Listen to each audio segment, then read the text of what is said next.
most part, hearing the actors recite the dialogue was kind of a bizarre and humbling experience. You know, when you get actors and actresses like Olivia Wilde and Bruce Boxleitner back into the studio and hear them really reprising their roles and really enjoying what they're doing and, you know, sort of becoming one with that character, it does put a sort of lump in your throat. Eradicating this virus has to be the priority. Flynn, you should leave the grid. It's an unnecessary risk being here while we resolve the situation. After we all left at the end of the original Tron movie, we were all the young Turks that took over ENCOM from old Mr. Dillinger.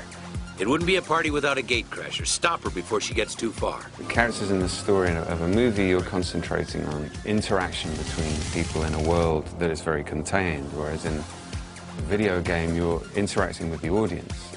I like the fact that I can play with the words and I can sit there and I can hear it back immediately, and if I don't like it, you know, you change it up a little bit and you can kind of work around the lines. I like that kind of pliability with the words, whereas if you're doing a scene on camera, you really have to kind of dive into the script and listen to the other person. It's a totally different element.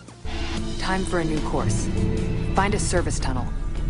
You'll be able to move through the city's subsystem undetected. When you play the game, you're guided by Cora, who not only kind of aids you in teaching you how to use your weapons, also gives you clues as to how to move through the grid faster and how to find your way. She's very kind of wise and experienced at the same time as being this really enthusiastic kind of coach. No entry without proper authorization. Fine, then I'll get authorization.